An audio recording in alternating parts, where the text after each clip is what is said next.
Hello, hello, hello, everyone. My name is TrueRedRevenge, and welcome back to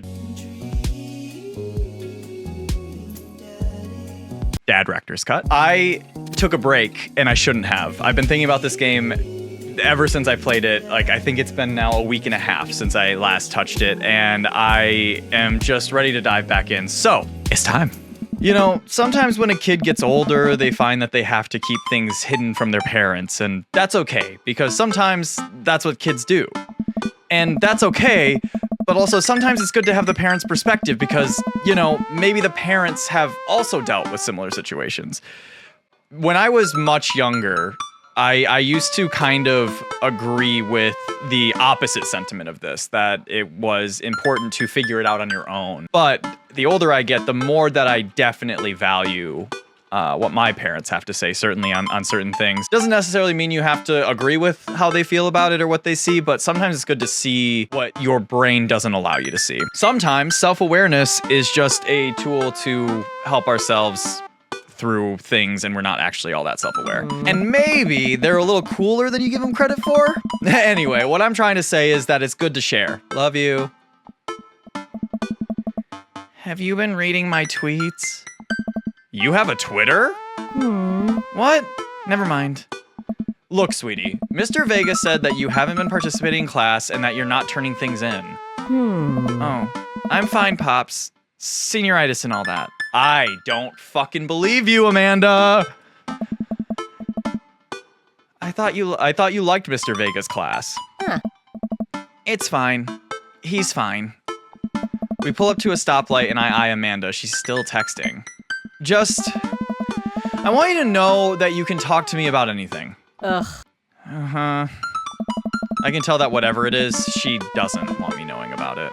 Oh, I missed that last bit. I closed my eyes to be dramatic. Whoops. There was a log. I remember there being a log. Hold on. Oh, fuck. Now I've missed more. Are you bummed that you guys aren't going to the same school? Her and Emma are? P? I saw one of the two. Canonically forgetting it. Yep. Amanda keeps texting. She stifles a laugh. What's so funny? I don't think you'd get it. Okay. Who you texting? Noah. Who's Noah? My friend. Does he go to your school? Yep.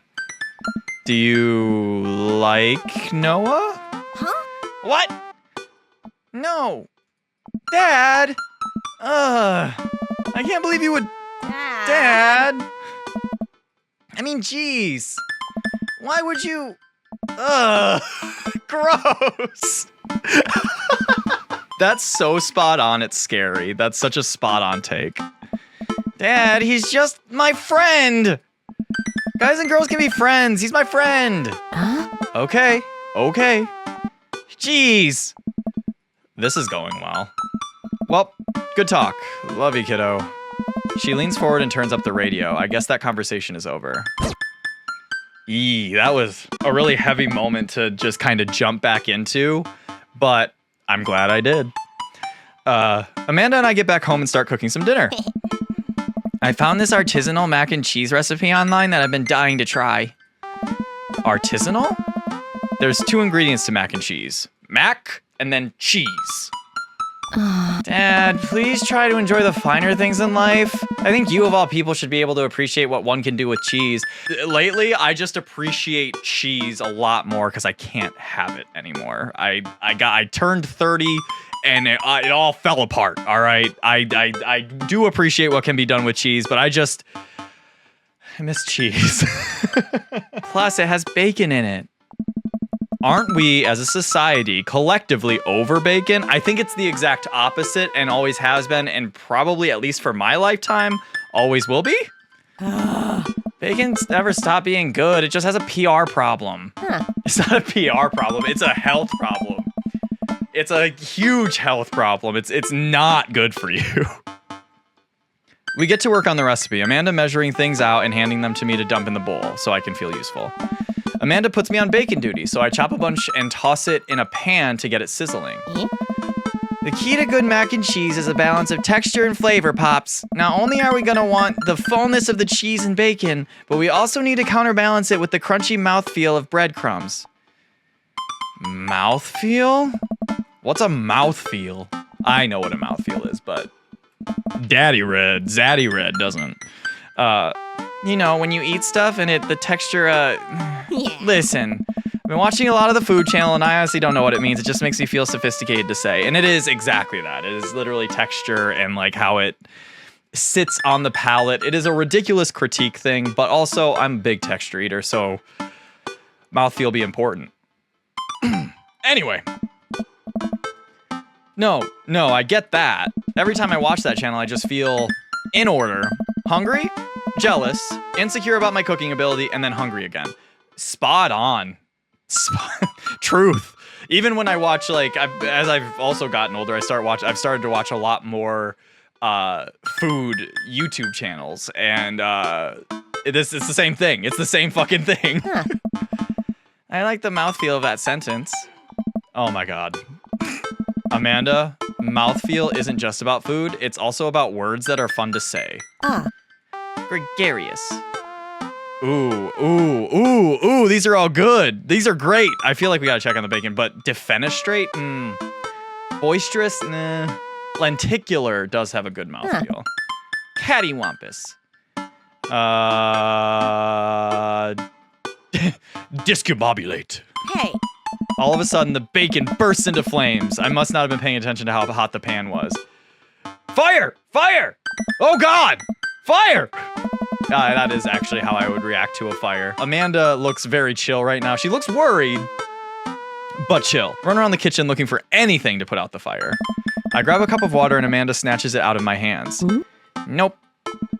It's a grease fire. She puts it down and calmly grabs a lid from the pantry. She places it on top of the flames and turns down the heat. I finally calm down. Did I almost just burn down our brand new house because I was too busy saying silly words? Cattywampus was a good one, I gotta say. Amanda got us on that one. Indubitably. Cool. Who wants takeout? Amanda and I order some Chinese food and eat it on the couch of our new living room. She flips on the TV. Oh, cool. Long Haul Ice Road Paranormal Ghost Truckers is on. Jesus, there's a lot going on there. Holy shit, I would watch the hell out of that. I would watch the absolute hell out of that, unfortunately. Even though I don't really like reality TV generally, but that's badass. Oh, hell yes. They have to make it over the Canadian tundra before the ice road melts, but they're hunting ghosts. Also, the trucks are haunted. This is an episode I've already seen, but it's one of the best. Callum and Flint Dogbone. The twin brother truck. Wait, so the twin brother truck driving and ghost hunting duo find themselves in the greatest peril yet. Oh no, the ghosts done got control of the truck. I can't steer on them there damn ice roads. Let me use this EVP meter to try and communicate with the spurts. Flint, we're about to die. Wow, almost got it. If you listen carefully, it sounds like it's saying, you're going to die. That's because we're about to die. This is art. Straight up. It's so good. It's so fucking funny. Oh my god. The episode ends and Amanda excuses herself to go and start arguments on the internet. I stay up a little longer, curious about the exploits of Callum and Flint Dogbone after their disastrous ice road incident. Afterward, I crawl into bed and get a good night's sleep. Do it once, do it right. Dad tip number 46.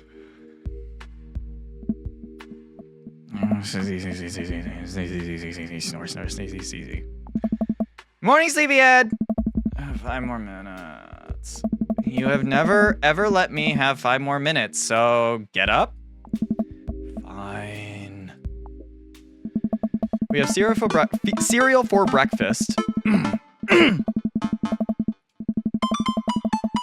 We have cereal for breakfast and spend the morning putting together furniture. Amanda is much better at interpreting the tiny manuals. We're able to put together a few shelves and one desk, but I'm pretty sure it was supposed to be a bookcase. Wait, you took one item and turned it into 2 items? Like, you took what should have been a bookshelf and turned it into 2 separate things? That's actually more impressive than building the fucking bookshelf. What? So, you excited for the cookout today?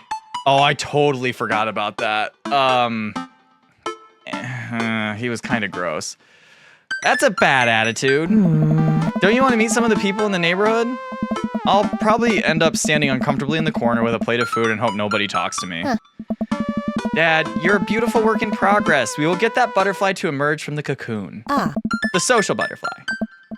Well, we better start getting ready. We definitely don't want to be late. Huh?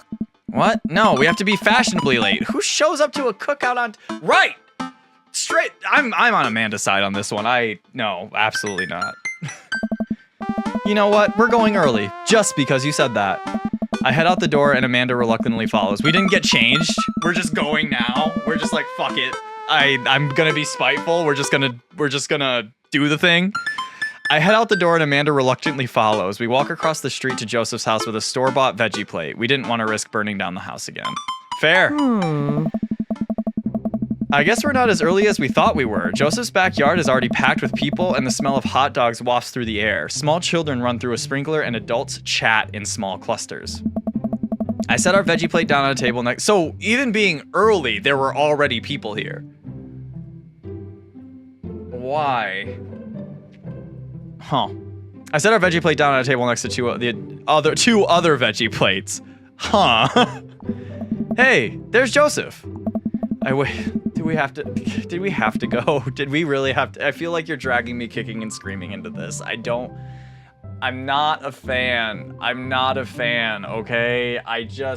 He was smooth as hell when we met, but then, like, he's literally just, no, please, anything but this. I wave to get his attention. The moment he sees us, he jogs over, arms open wide. I don't even remember the voice I gave you, man. Like, I don't even know where I'm gonna go with this, so apologies, I suppose, Joseph. Welcome! I'm so glad you two are here. And you brought veggies! Let me introduce you to my family. Kids, come on over here. This is Chris, my eldest. I'm not gonna remember them.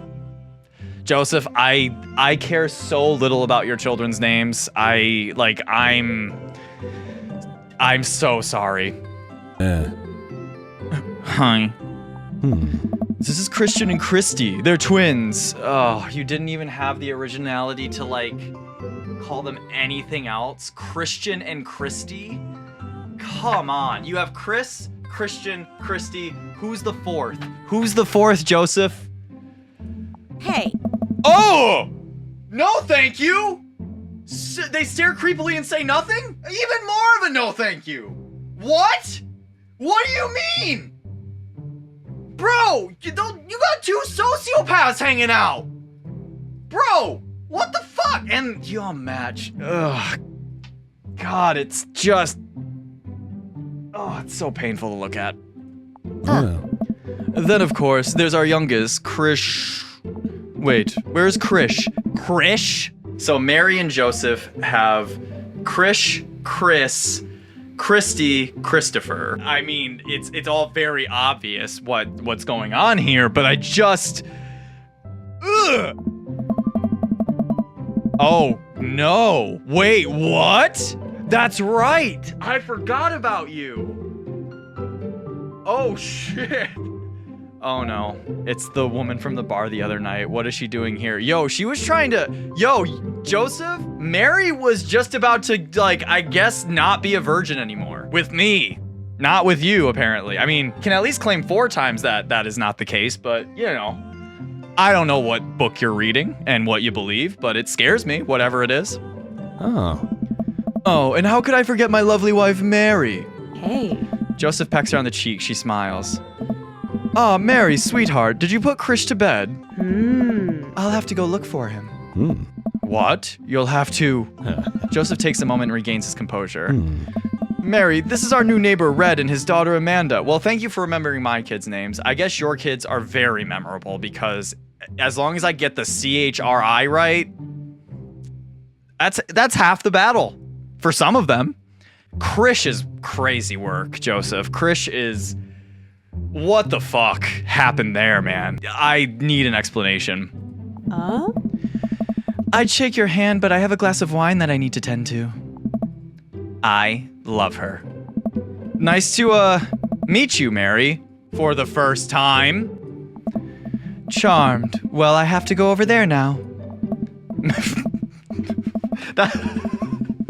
That is quite the way to leave a conversation. Charmed.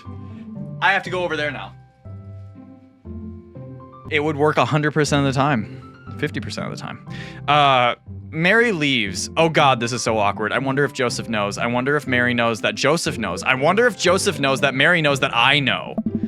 It takes all of my energy not to run away from the barbecue and start fresh in a new city. Yeah. My wife has a wonderful sense of humor, but please, you two enjoy the barbecue. All the guys are really excited to meet you. Here, let me introduce you around.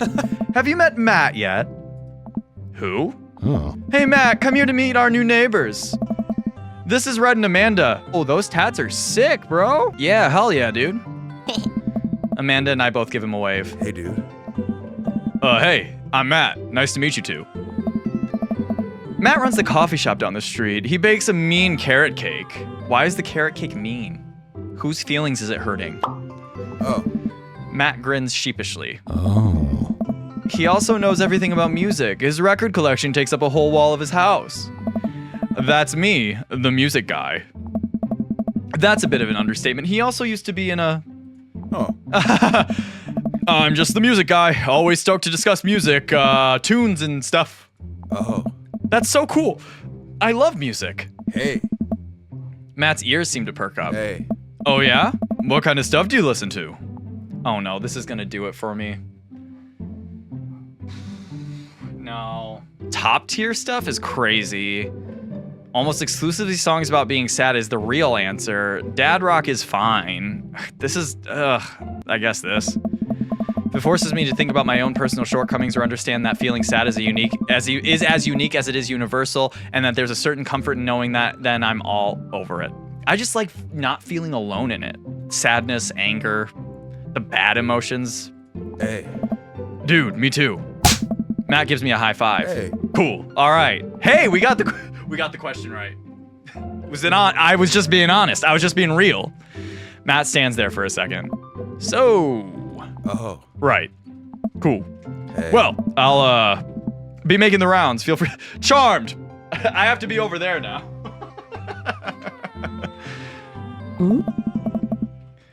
Is he as afraid of people as you are?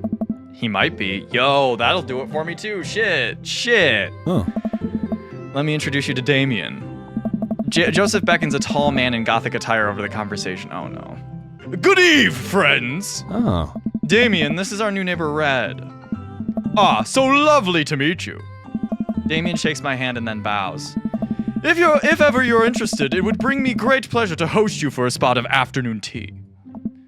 Wow, yeah, that sounds rad.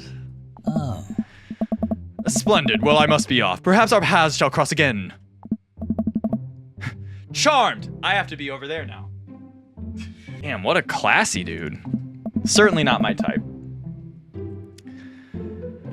Nothing wrong with goth. I want to be very super duper clear about that. There's just like just not the vibe. Wow, I think I've actually met everybody else. Great. I bet you're excited to know everyone better. Hope you both enjoy yourselves. Amanda and I mill around and try some of the food spread out on the table. I pick at some deviled eggs. Amanda grabs a small paper plate and immediately begins piling it with baked goods. That's a dub, Amanda. That's a dub. I don't want to have to make friends. Ugh. Come on, Dad. Who you gonna party with when I go off to school? But I don't want to have to do pleasantries. This is me. This really is me. Dad. They're gonna talk about weather. Oh my God, they are. Oh, they are gonna talk about the weather. Oh, really good day for it. Really good day for it. Yes, I know. I'm also here. Go, do it. Make a friend. Well, how could I possibly abandon my only child at a social function? That's bad parenting. This plate of cookies is my new dad. Bye. Amanda shoves me into the center of the yard. Well, Here goes nothing. I look around the party and I'm surprised to see some familiar faces. Oh, it's the coffee guy. Or is he the music guy? He's both. Didn't I meet that guy at the bar? Yeah, ugh. Pass. Didn't that guy throw a frisbee at my head? One-upper? Pass. That mysterious goth guy probably is fine. Still pass. Isn't that Amanda's teacher? Is that Vega? Is that Mr. Vega? Is that?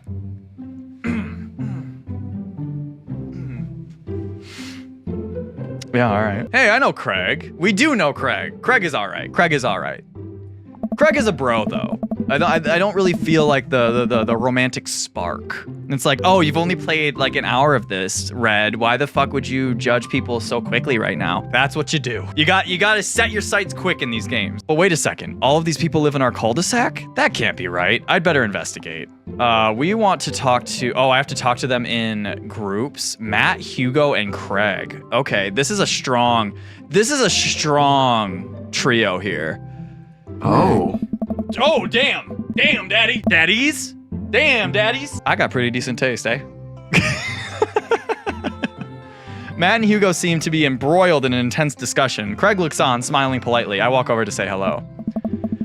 Well, I don't think it's fair to try and compare two art movements like that. Periods in art only exist because they're unique byproduct of the social and political climate of a time and place, and try to take something like, say, the Rococo period and compare it to postmodernism in America. You're completely disregarding the context in which a work of art is created. But that's the beauty of art. And in fact, I think periods in art exist for the reason that Hugo is saying, but I think periods of art exist mostly for study. And when you can take art and compare it from postmodern to even just any other period from any other geographical location, you're going to see a lot of similarities. You're going to see a lot of dissimilarities as well. And that's where the discussion lies. That's just my theory, having taken some art classes. Matt and Hugo seem so busy talking they don't notice me. Craig leans in. Dude, I have no idea what's happening. I want to listen in. That kind of comparison just eliminates the reason art movements are so important in the first place. You're not wrong, but I think there's no harm in comparing one work of art to another. Exactly. You could definitely say one painting is better than another if you're evaluating technical skill from a purely formalist standpoint. If I showed you a Matisse and then something by the Dutch masters, which one would you say shows more technical prowess? I am so lost right now. Oh, I'm so lost right now. I shoot a worried glance over to Craig, who returns it. Well, sure, you could say that the Dutch masters were technically more skilled, but I would argue that while the Dutch masters were better painters, Matisse had better painting overall. Art is dead! Well, that's pretty subjective. Haha, I have no idea what you... It's one of these two. I think art is dead would strike a better conversation. I think there is importance in this sentence, and I think that it's also very telling of its time as well. And it is very subjective. Both of these are pretty subjective. This would be in response to what Hugo said. This is in response to the conversation overall. And this is kind of the honest truth, I think, but I really want to say this. I'm going to say this. Listen, you guys can navel gaze all you want about art and periods, but real art died long before we were ever born, before the original masters pick up their brushes, before Prometheus received fire from the gods. Everything we do on this planet is born of a fear of death. Art is just a way for humans to try to live forever. Oh. But it doesn't matter. Nothing matters. One day, I wasn't trying to go nihilist on it. This was not what I meant by art is dead. Not at all. In fact, I just think that art is far too commercialized and commodified now, that it's pretty close to its like deathbed. And the only real art we get is based out of the fear of death or fear of oppression or whatever it is. I think that nihilism in response to that sentiment is not where I wanted to go. Everyone stares at me. Boys, girls, I can't help it, baby. Anyway, we were just discussing the importance of context when talking about artwork. Listen, All I asked was if you liked Van Gogh or Picasso better. Hugo throws up his hands in frustration. But they represent two completely different art movements. How could I possibly choose between the thick, creamy impasto of post-impressionism and the abstractionist beauty of cubism? It's a difficult thing to compare, and I think that's I definitely see where Hugo's coming from, but Matt has a really good point. I think that there is a relevance to comparing the two of those, but also describing it as thick and creamy is correct, but also like, why? Man, that's all way above my head. Me too. Hey. It's all good, man. The cool thing about art is that we all perceive it differently. Exactly.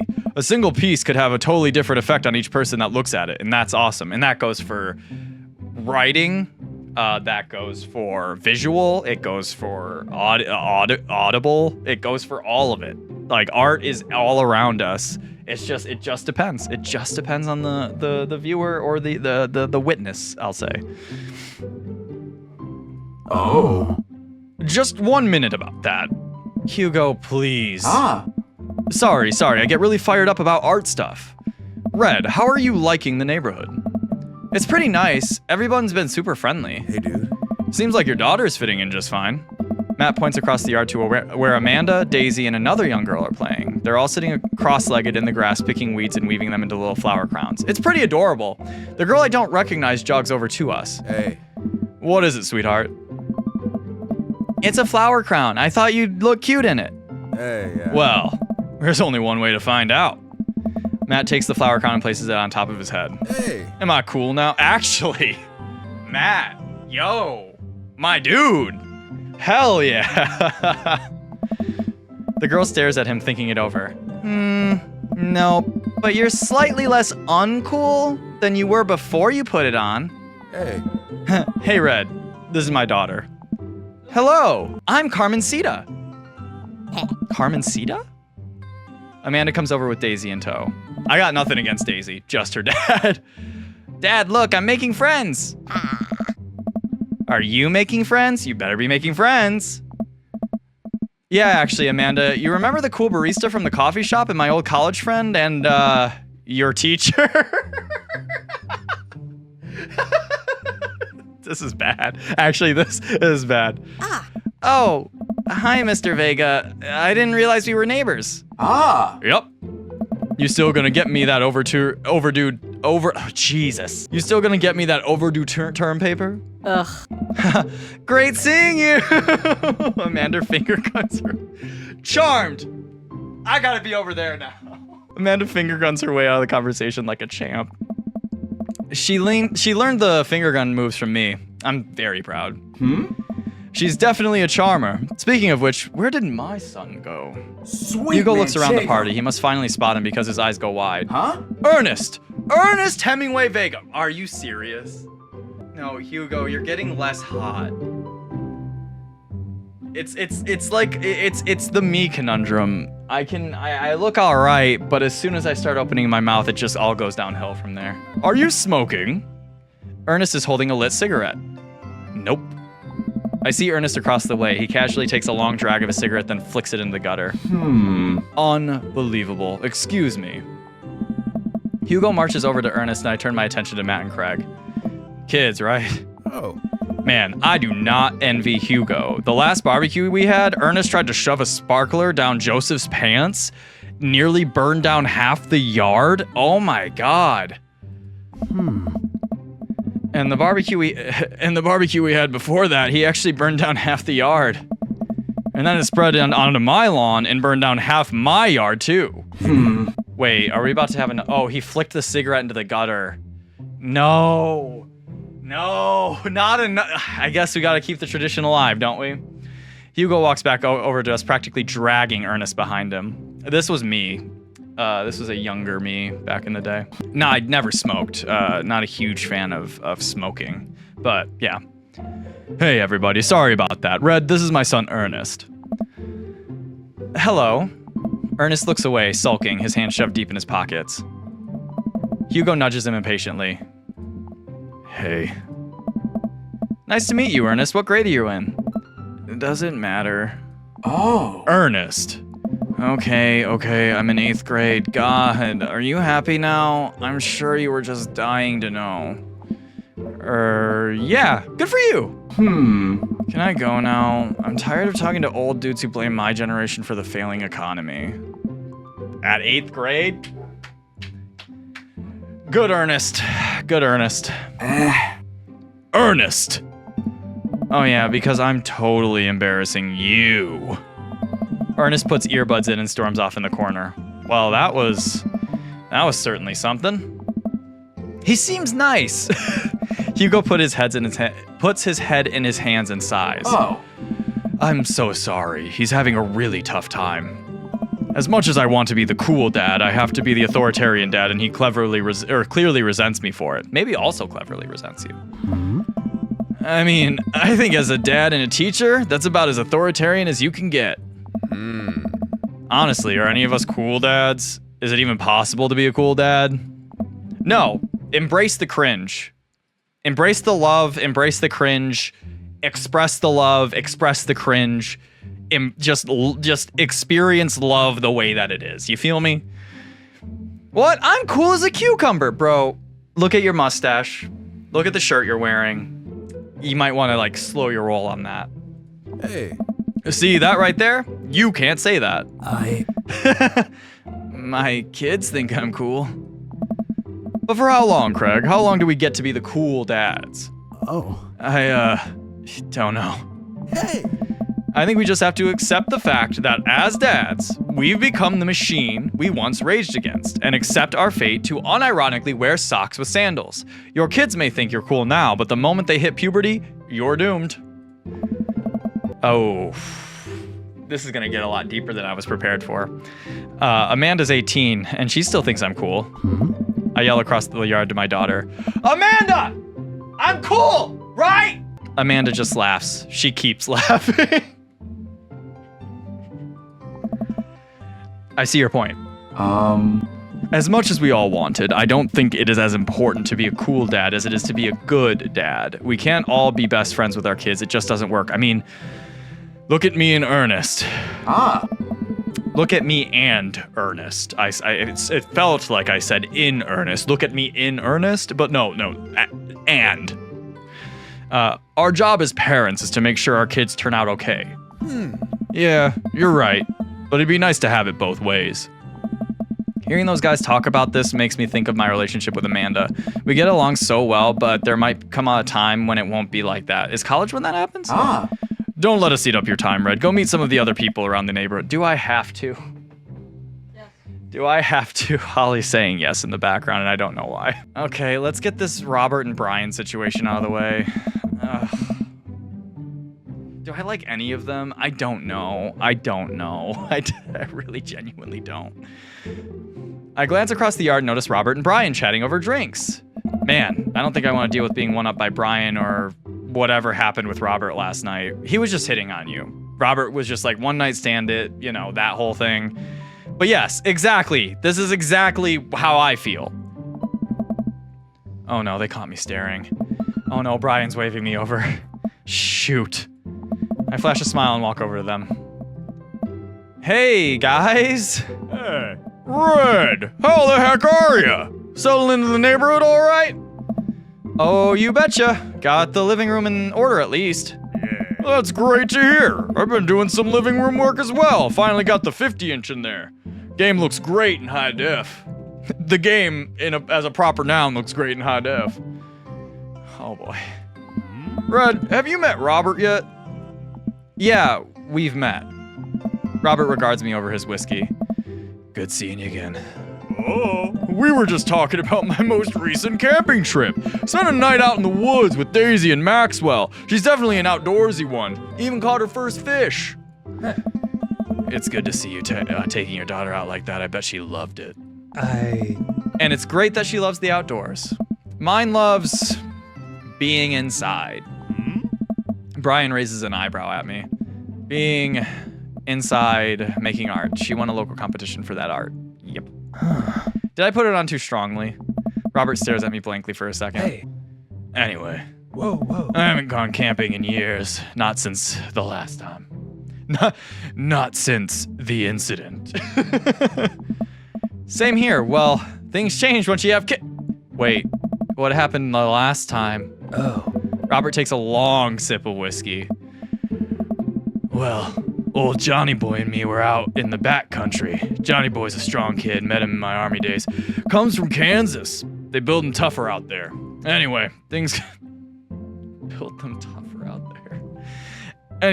go south pretty quick. Johnny Boy breaks his ankle when the rope bridge snaps. Well, you can see the bone popping out through the skin. Johnny Boy's screaming now, crying for his mama, losing blood. We're 2 days out from the next living soul, and here I am with my dear friend bleeding out in front of me.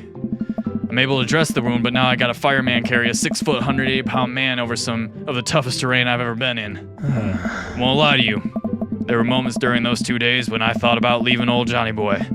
But you build a bond with your brothers in arms, and that bond never breaks. I got that boy back to civilization, but I lost some of me out there. I guess that's camping for you. I guess that's camping for you. No. Yes and no, I guess. I don't. How do you respond to that? Brian and I stare in disbelief. Robert takes another long sip of whiskey. I'm just kidding. My friend John and I went inner tubing down a river and he lost a flip-flop. Missed that kid. Brian and I laugh nervously. Or am I kidding? Brian and I tense up again. I'm kidding. Oh. Whew. Amanda and Daisy barrel up to us laughing. Daisy is holding a paper plate in front of her like a steering wheel. We gotta get off this haunted truck. Oh no, the ghost locked the doors. Hey! Quick, hit the emergency escape button. But trucks don't have emergency escape buttons. Then hit the brake, I guess, and we'll get out of the truck. Huh. The imaginary truck. Anyway, we're safe from the ghosts, but how will we ever survive this Arctic tundra? Daisy, you might have to eat me. Are you prepared to do that? I'm prepared to do anything to survive. Damn, Daisy. Damn. Chill. That's cold-blooded. I like that. Although I'm not sure I have the materials required to properly cook you. You know, that reminds me of the last time I went skiing. Robert! Wait a second. Are you guys playing Long Haul Ice Road Paranormal Ghost Truckers? Yeah. Amanda and I love that show. It's the best, especially that episode where Callum hides Flint's keys and Flint retaliates by breaking an ancient cursed urn and sending the spirit after him. Yeah, it's such quality reality television. I don't watch a whole lot of television, but I do enjoy that show. That and war documentaries. All right, Daisy, I found a couple of bugs. They're gonna make a great meal. Lots of protein, gonna keep us from starving out here in this harsh, icy wasteland. But there's a whole table of food right over that. Daisy, it's a game. We're playing pretend. It's what kids do. Live a little. Amanda gives Daisy a handful of gummy worms from the snack table. They eat them with mock disgust. Let's go find kindling for a fire. Yes. Okay, Yeah. but not an actual fire. Because we're playing pretend? Yeah. Now you're getting it. Daisy and Amanda run off. What a cute couple of kids. Man, I've never seen her get along with anyone so quickly. I guess Amanda just sort of has a way with kids. That's, kind of amazing. Daisy doesn't really get along with kids her age. I didn't either. I mean, very few, and they're still in my life today, but it was usually older kids, usually. It's nice he's not trying to one-up me this time. Maybe we can have a regular friendship after all. Really? She just kind of keeps to herself. Her teachers say she spends every recess in the library. I think that other kids are intimidated by her intelligence. There it is. I wouldn't worry about it too much. Amanda was shy at Daisy's age too. She used to have a habit of crawling under tables and crying every time we took her to a restaurant. She bit people too. Oh, kids, right? Gotta love them. You're required to by law. I hear that. Well, since they're getting along so well, maybe we should try to put together a little play date for them? They do seem to get along really well, but the thought of continually hearing about all of Brian's accomplishments is rough. Yeah, That'd be nice. Well, I don't want to take up too much of your time. Go meet some of the other fellas. All right, the last one is Joseph and Damien. Spot Joseph chatting with Damien by the grill. I wonder what they're talking about. I walk over to them. So I'm curious, can you walk me through why you had your house painted black? Where do I even start? The house stays warmer in the winter, provides an artistic contrast to the rest of the neighborhood, and it complements the crimson interior perfectly. It's definitely an interesting choice. Oh. Thank you. I'm very proud of my abode. Red, I was just having a conversation with Damien about his aesthetic design decisions. Greetings once again, Red. Do tell me about yourself. Are you new to the area? Yes, my daughter and I just moved in the other day. Are you enjoying the party so far? Oh, definitely. Thanks so much for putting this on. It's nice to be in a cul-de-sac where everyone is so friendly and welcoming. Yeah. Amanda walks up to the conversation. Hi, it's Damien, right? My name's Amanda.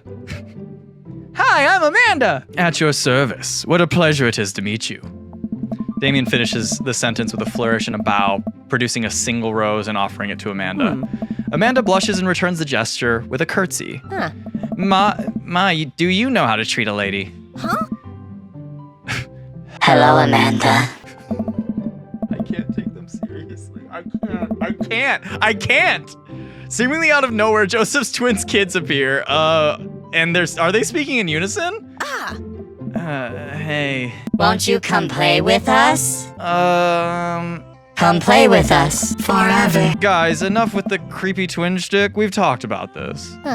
Christian and Christy slowly back away. Yes, that was their names. Certainly, I do recall that. I remember that's exactly what those twins' names were. Where do you think they got that from? Mary pops into the conversation, wine in hand. Of course there's wine in hand. Why wouldn't Mary have fucking wine in her hand? I, don't know. Mary takes a long sip of the wine. Oh my god. I think I might have taped over a VeggieTales VHS with The Shining. Who knows? God, Mary, you suck.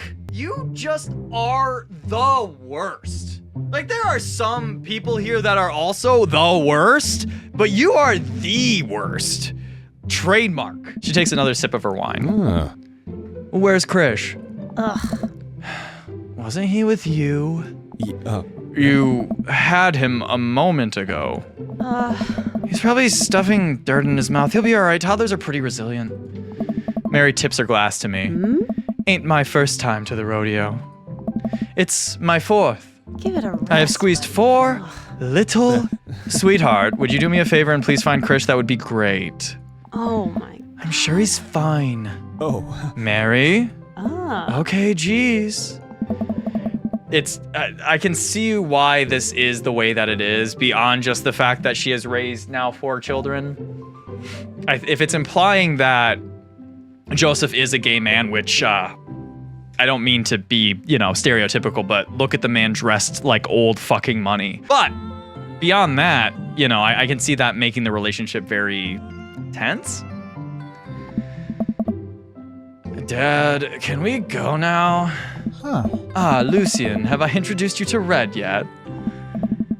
Hey, it's that punk from what did we call him? The fucking Hot Topic Gerard Way or something like that.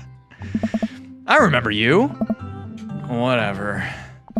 That's no way for a young man to speak to his elders. Be polite.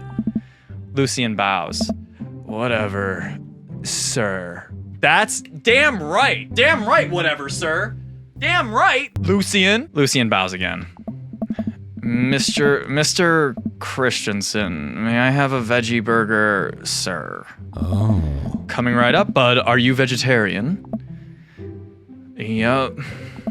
Make that 2 veggie burgers. Did you know that some people in the Victorian era were vegetarians? They described carnivorous type people as blood lappers. Dad. Diet. That's really interesting, Damien. Joseph turns to the grill. Just a hint of tattoo peeks out from underneath his sleeve. Also, his last name is Christensen, and he named his kids Chris, Christy, Christopher, and Krish. Can we please, for the love of God, just be more original? There's nothing wrong with any of those names except possibly Krish, separate from each other, but all together in a unit, it's just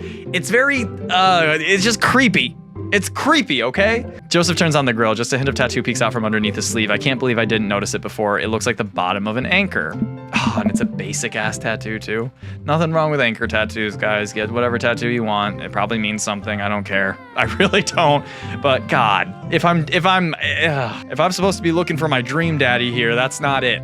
Whoa, is that a tattoo? Yes. Yep, I wasn't always a youth pastor, you know. That's so cool. Want to see mine? Is it that 666 tattoo right there? What? Lucian pulls back some rubber bracelets, revealing a lopsided 666 in black ink. My buddy gave me a stick and poke tattoo last week. I think it's healing up pretty good. I bet it looks infected as shit. Lucian. We'll talk about this later. That's pretty cool. What's the significance of the tattoo? I don't know. I just thought it looked sick. Well, in my opinion, the only reason you need to get a tattoo is because you want one. Careful though, that number carries weight. Man, Joseph is a way cooler youth pastor than I thought. I just figured youth pastors popped out the womb with a Bible. I wonder what he did before preaching. I mean, I think some of them did.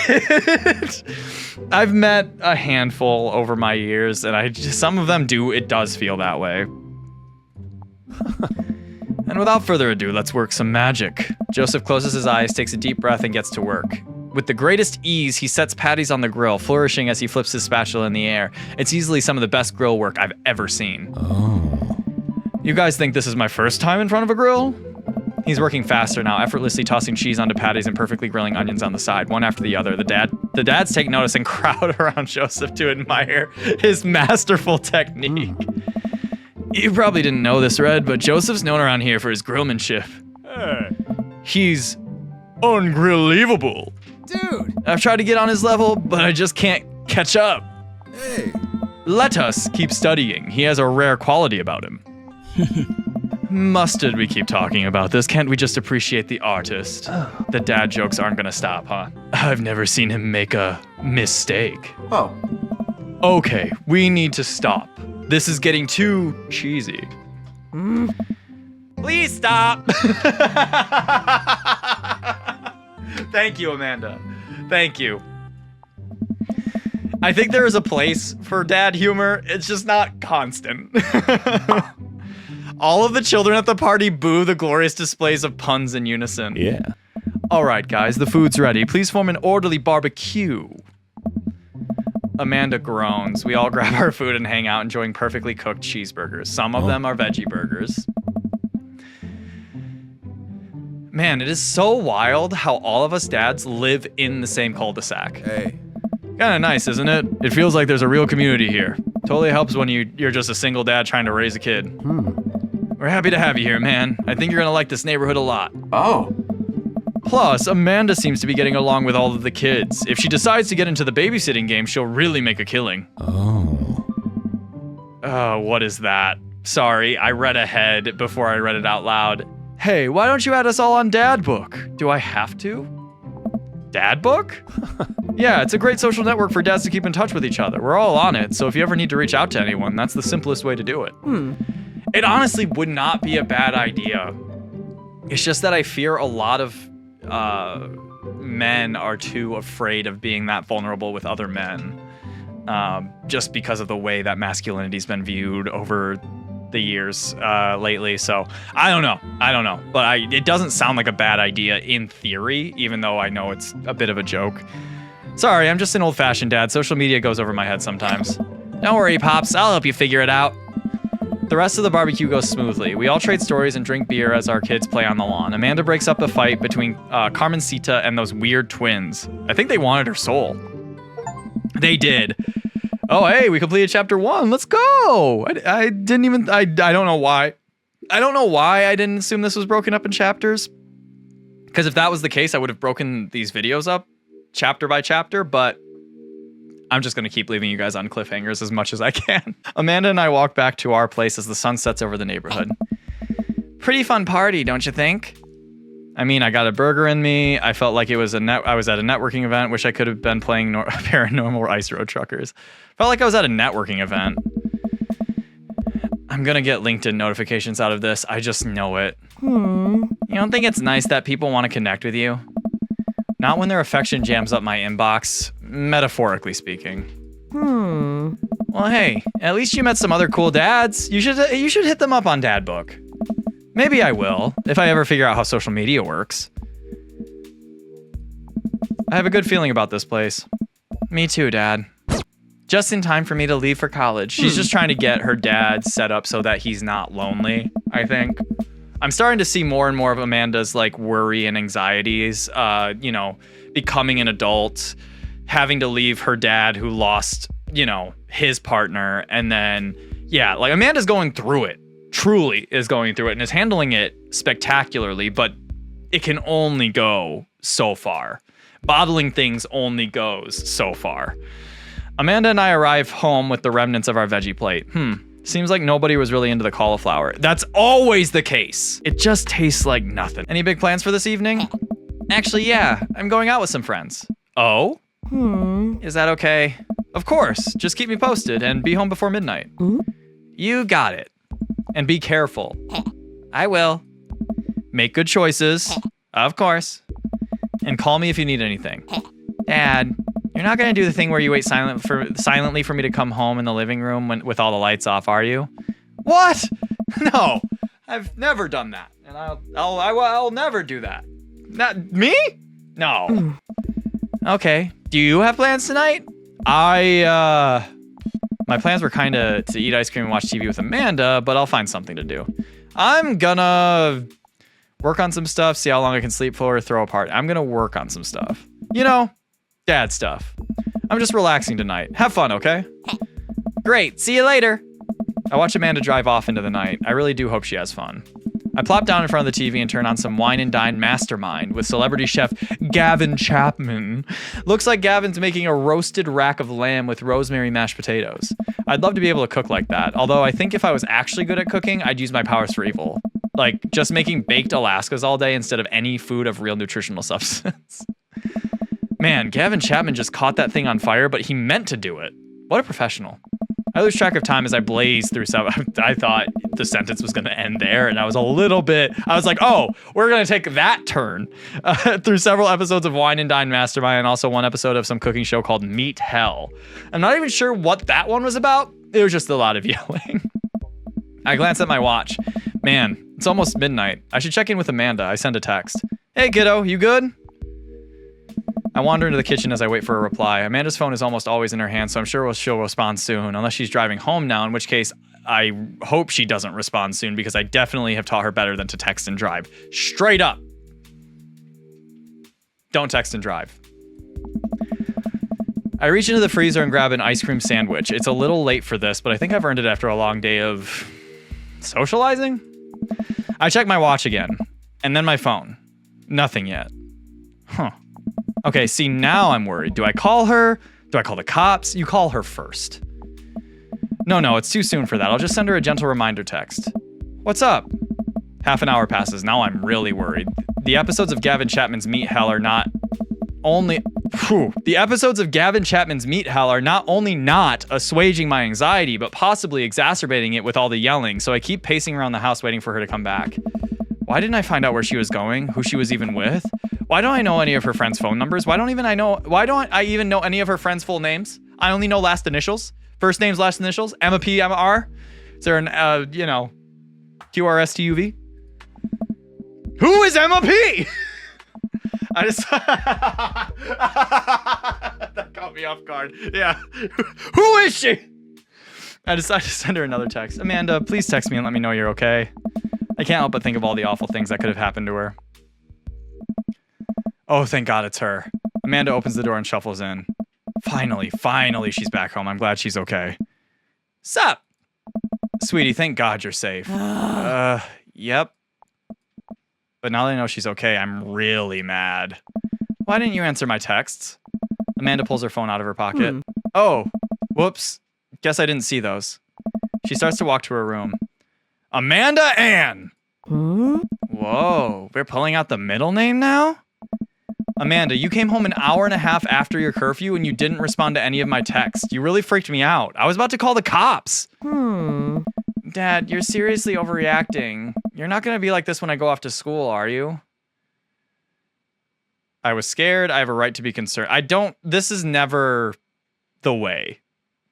Just saying that you don't like somebody's attitude or whatever does not get you anywhere. You should really start inward. I have a right to be concerned is true. I was scared is also true. I think we're going to do that one. A right to be concerned.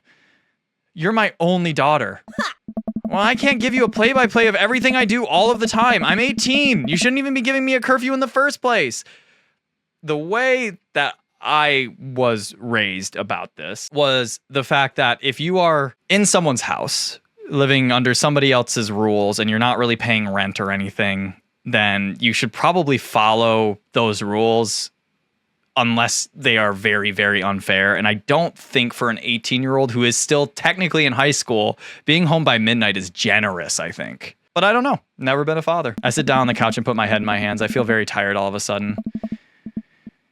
You really scared me. Just please don't do that again. All right.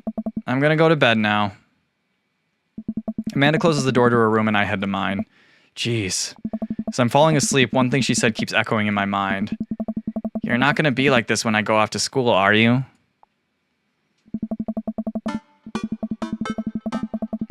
I definitely didn't sleep well last night. I brew some strong coffee and make some scrambled eggs for Amanda as a peace offering. She eventually wanders into the kitchen. Hey, I thought about what you said last night. I should have texted you. I said I was going to do it and I didn't. I honestly just didn't even think about it. I'm really sorry, Pops. I won't do that again. Well, I'm sorry for freaking out on you. You're an adult now. I shouldn't have gotten so worked up. Team McDad, Team McDad. Amanda gives me a hug. Want some eggs? You know it. Sprinkle some cheese on them? Already did. Bless you. Amanda scarfs down the eggs in the time it takes for me to wash the pan. All right, I'm off to school. Smell you later. Wait, one more thing before you go? What? What's Dad Book? It's a social media platform. Wait. What? What's a social media platform? Dad, I have to go to school. Come on, Amanda, I'm an old man. I can't put together a Dad Book profile on my own. All right, I'll help you sound interesting on the internet. It is hard to be interesting on the internet. Look at my entire channel. It's a struggle. I've never once been. Amanda spends the next couple of minutes setting up my profile on Dad Book, which, as it turns out, is a place where dads can get together and talk about fatherhood. Which, again, I think objectively is usually a good idea. But I don't know. All right, Pops, we gotta fill out your profile. Let's get some likes and dislikes. Okay. Wait. Oh, shit, I actually get to choose this? Yo! On a Friday night, you are most likely to Netflix and grill, baby! Polish and sort my coin collection, fall asleep watching the History Channel, torment my children with dad puns, sink into blissful oblivion. Netflix and grill, baby! If you had one thing to take with you onto a desert island, what would it be? My trusty grill, baby! I fucking can't. The Lost Shaker of Salt, Castaway on DVD for instructional purposes. A boat, obviously. I don't need anything. My survival skills have trained me for this day. A boat is a very funny response. What are your turn-ons? Strong dad arms, tennis shoes with long white socks. Ugh, well-manicured lawn. Ugh. Street smarts. Top-tier grillmanship, comfortable with crying. This is good. This is good. Comfortable with crying. Let's get emotional up in this bitch. What did you want to be when you grew up? Technical. Is there anything about a grill? Damn, I was hoping they would keep that going, but a technical writer for manuals and instructionals. While I appreciate the people who do have a passion for this, I don't know if they felt that way when they were growing up. Maybe they did. Maybe statistically likely. Salty boat captain, pro skater who is also an astronaut, a good father, the president of space. Correct. What's your favorite movie genre? Ooh. War documentaries, Sean Connery's entire filmography, anything on Laserdisc, romantic comedies, whatever will make me cry, old comedies that haven't aged well. Favorite is a stretch, but these do sometimes come out really just cringy as hell. None of these.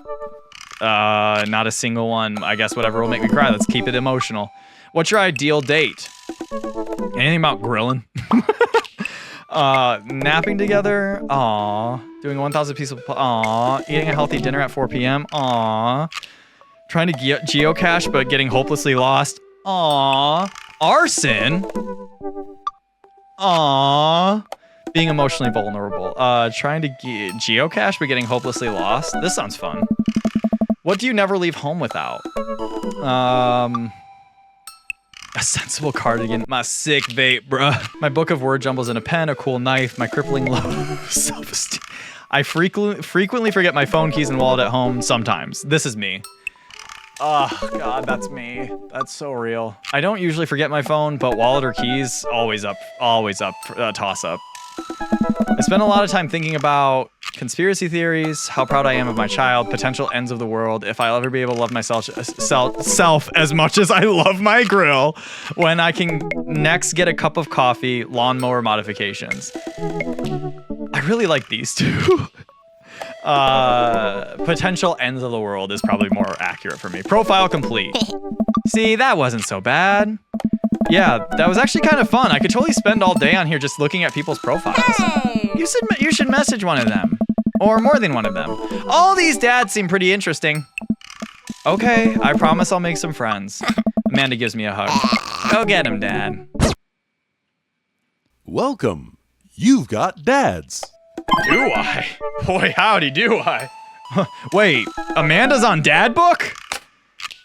Hi, Red. It's me, your dear old friend from way back in the day, Dad Manda. I'm delighted to see you signed up for Dad Book. They've recently added this exciting new messenger service, so you may find yourself receiving messages from other dads like myself. Take care not to miss them. Oh, I thought I would be able to respond. I got a little too excited with the if I had the response capability. Amanda, is that you? What are you doing on Dad Book? Why, Red, I never. We've known each other since business school. How could you possibly confuse me for your amazing and talented and easy to buy things for daughter? Though I am, of course, flattered, you should buy Amanda more things. Amanda, you know I didn't go to business school. I barely even managed to get my degree. Wait, no. Wow.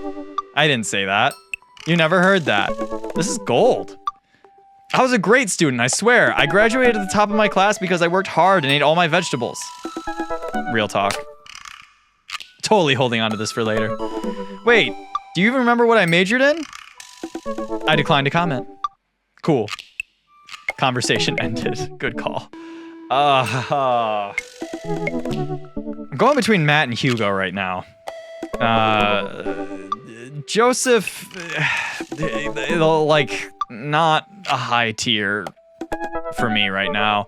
Brian's kind of down there with him. Robert scares me a little bit. Craig is all right, but he's more of a bro than he is like a daddy to me. And then Damien is just like, I don't worry about Damien so much as I worry about Damien's everything else. I'm gonna start with Matt. What's up with Matt? Avid music enthusiast, Matt Sella. Avid music enthusiast, passionate coffee drinker. You can find me most days selling bean juice over at the Coffee Spoon or hanging out at the park with my amazing daughter. Hit me up about 80s no-wave music. On a Friday night, you are most likely to perfect my cold brew setup, one drip at a time, baby. If you had one thing to take with you on a desert island, what would it be? Fine tunes to pass the days away. What are your turn-ons? Multi-instrumentalism. Oh, that's a good one. That's a good one. That's such a good one. What did you want to be when you grew up? A barista, weirdly enough. I actually respect the hell out of that. You know, you know what, you love what you love, and it's okay to love what you love, even if it's niche as hell. A barista is not niche as hell, I don't think, but, you know, the world does not run without baristas.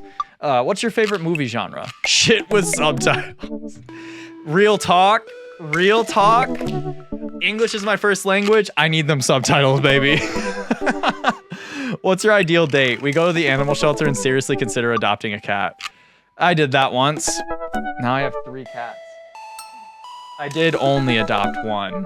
The other 2 just kind of showed up.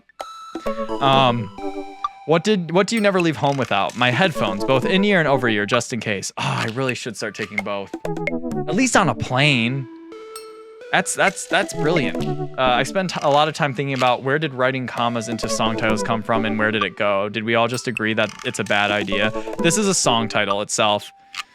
Without commas for sure, but this is a song title. And it's probably about like somebody's heart being broken or something, but I'm here for it. Okay, all right. Craig, what is Craig like? Dad of 3, business entrepreneur, and fitness enthusiast. Juggling work, family, and fitness is a tough gig, but someone's got to do it. Well, I mean, that's a choice for sure, I guess. On a Friday, I don't know if someone's got to do it. I'm stuck on that. I don't think this is entirely elective. This is not something that I mean, it's a good choice. It's a good choice. You know, you gotta break up your life a little bit so it doesn't drive you insane. On a Friday night, you are most likely to get one last good cardio session in.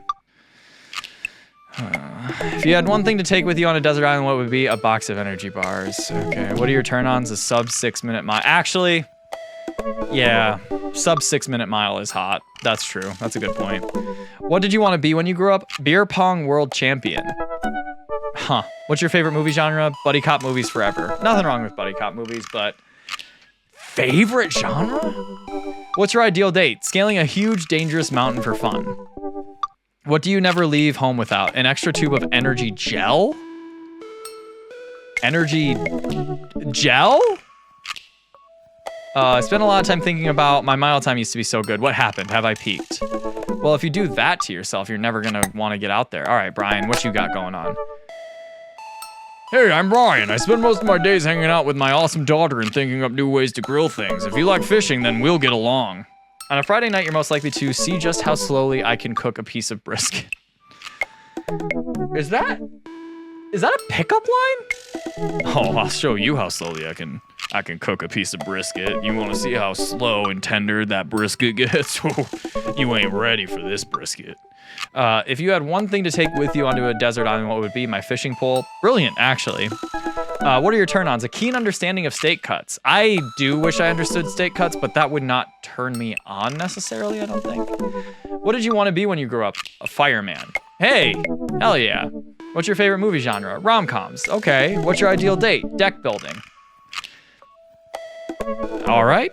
What do you never leave home without? My portable fishing pole. Wait, really? You just like always have that shit on you? I spent a lot of time thinking about how my daughter is smarter than I am. Then you're doing a good fucking job, Brian. But that's what you want to hear, isn't it, Brian? Mr. One-Upper. Robert! Bobby! What's up, bro? When the internet gains sentience and decides to destroy us all, you know it'll use this information against us, right? I mean, Mr. Small, I really have agreed with you for a very, very long time.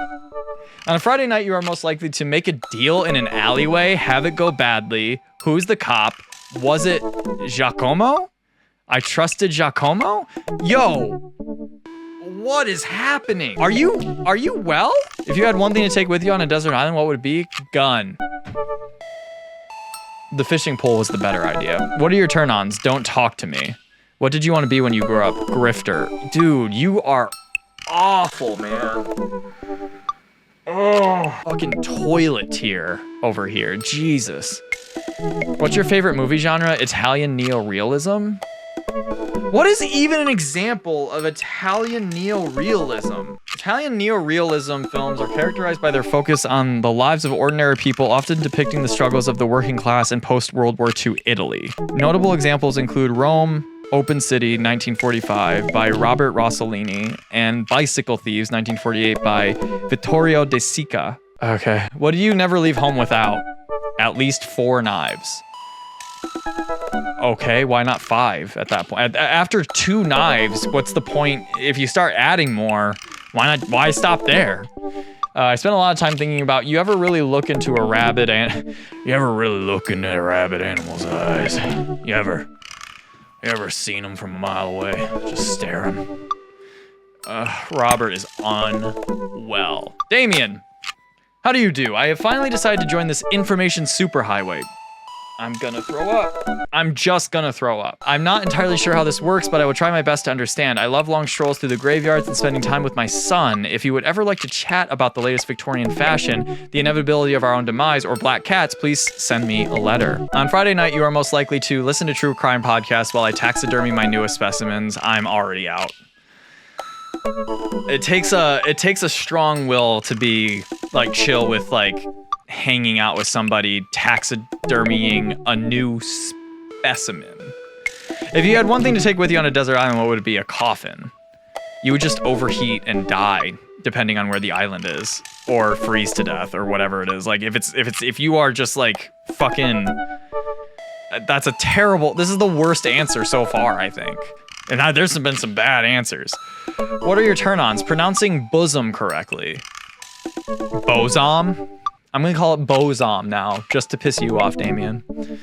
What do you want to be when you grow up? A bat. How'd that work out for you? What's your favorite movie genre? Foreign art house horror. Well, hold on. Oh, okay. It's stuff like Eraserhead and that is Dogtooth, The Lighthouse, Possession. Okay, no, it follows. Okay, I understand. Actually, I do dig this as well, apparently. What's your ideal date? It's night. We are at an industrial dark wave club in Berlin. The music drums to the beat of our hearts. That's very romantic. You just weird me out a little bit.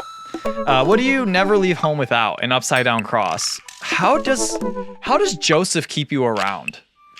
I spend a lot of time thinking about mortality salience. I mean, same. I think a lot of us do. Hugo. Middle school teacher, high school teacher, writer of scholarly articles on the 18th century literature for various esteemed publications. If you're on here to tell me that my son put a cherry bomb in your trash, I know, and I'm sorry.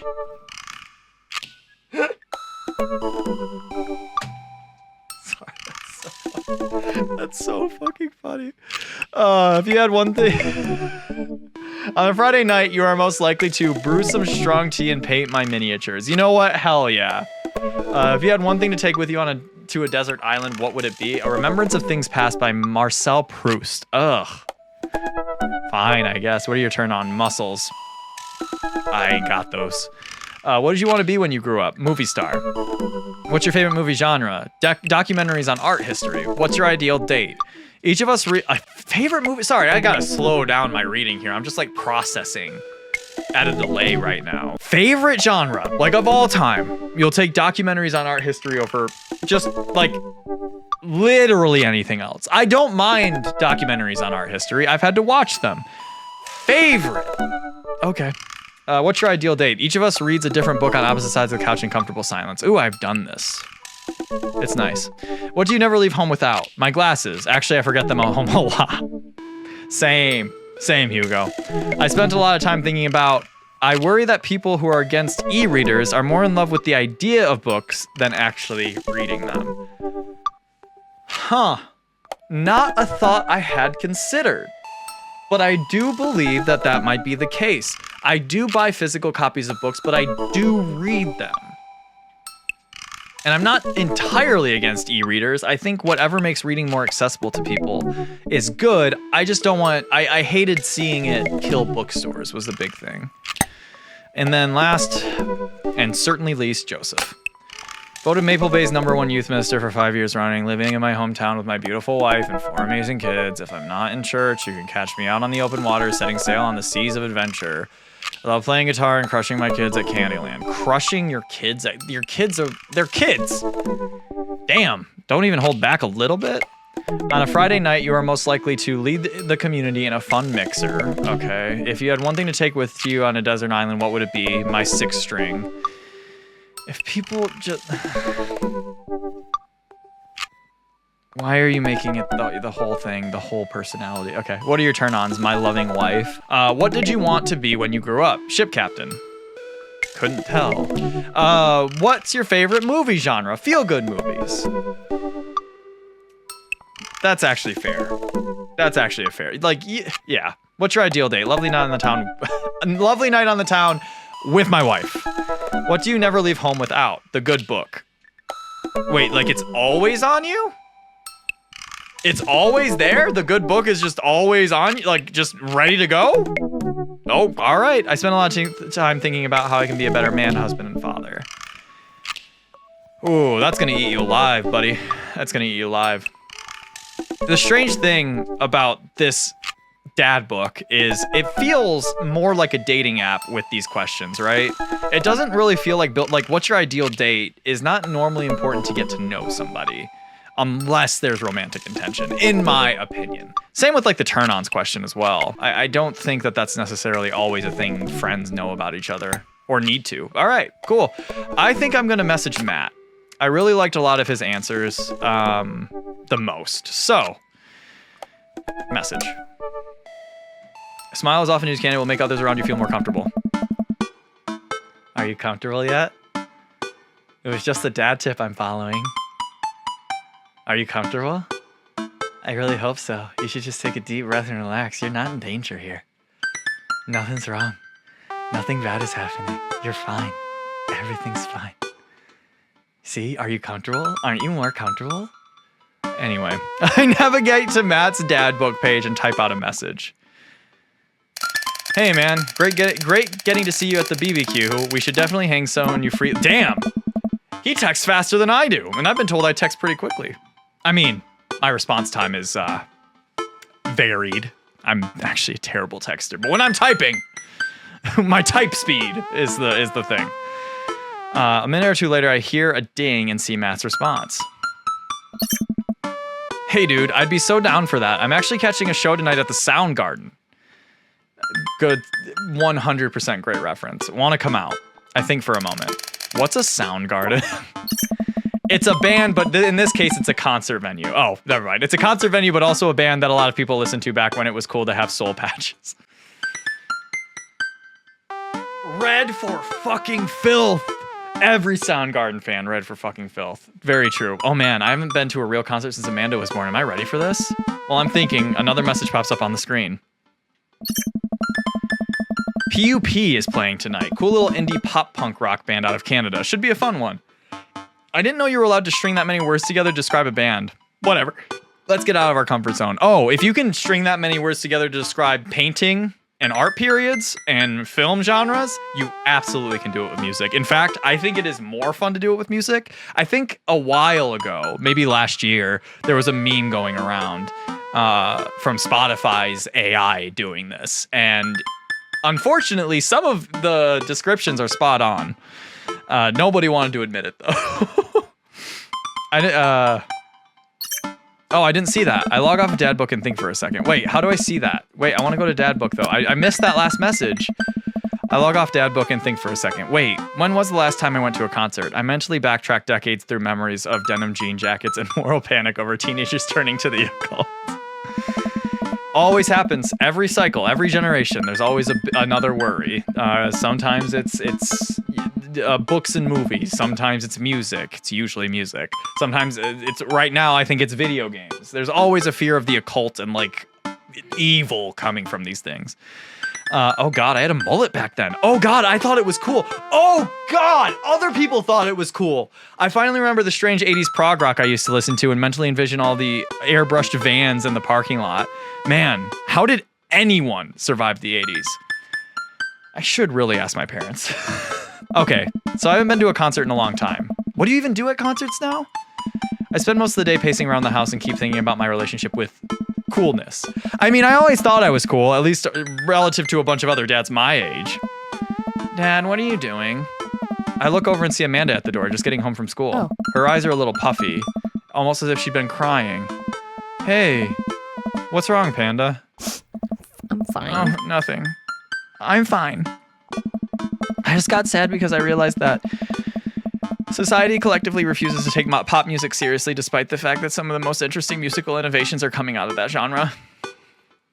It has phases. Pop music has its phases of innovation. A lot of the innovation starts underground, and it only, once it gets to pop music, is when people are kind of like dismissing it, because a lot of people, I think, a lot more people than we're aware of, are very much into some of that more experimental stuff. But yes, it is true. There are some pop artists who do a lot of really experimental shit, and that's the kind of pop I love. I think it's just yet another thing that we write off because we can't take young women or their interests seriously. You have to tell me. I mean, that is pretty messed up, but you have to tell me what's actually wrong. Why are you lying to me? I'm not. I'm perfectly fine. All right. I don't believe her, but I'll let it go for now. Anyway, what's up?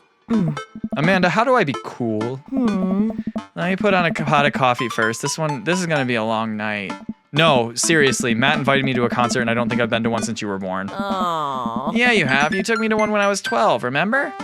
I'm suddenly overwhelmed by the memory of a sea of screaming preteens. Oh God. I tried so hard to forget. The one where I had to camp out with you in line so that you could get a good spot and then you cried and screamed the whole time? Dad, it was so much more than that and I'm not even ashamed to say it. Oh, you're not ashamed. You seemed pretty ashamed when I found all those drawings you made of those dancing boys kissing in your Trapper Keeper. Oh man, Trapper Keepers. I never had one, but oh my God. Yeah, well, you didn't even find the good stuff. Anyway, what do you mean? Wait, Amanda, slow your roll. What do you mean? Anyway, you should be all set for the concert if you remember that. Just bring a big glittery sign and cry a lot and you'll fit right in. Well, it's a smaller place and I think Matt mentioned that they're a punk band? Like DIY, gutter punk, thrash, straight edge. Come on, Dad, give me something to work with here. Are they post-punk, proto-punk, C-punk, Jeremy punk? What's Jeremy punk? I made that one up to see if I could get away with it.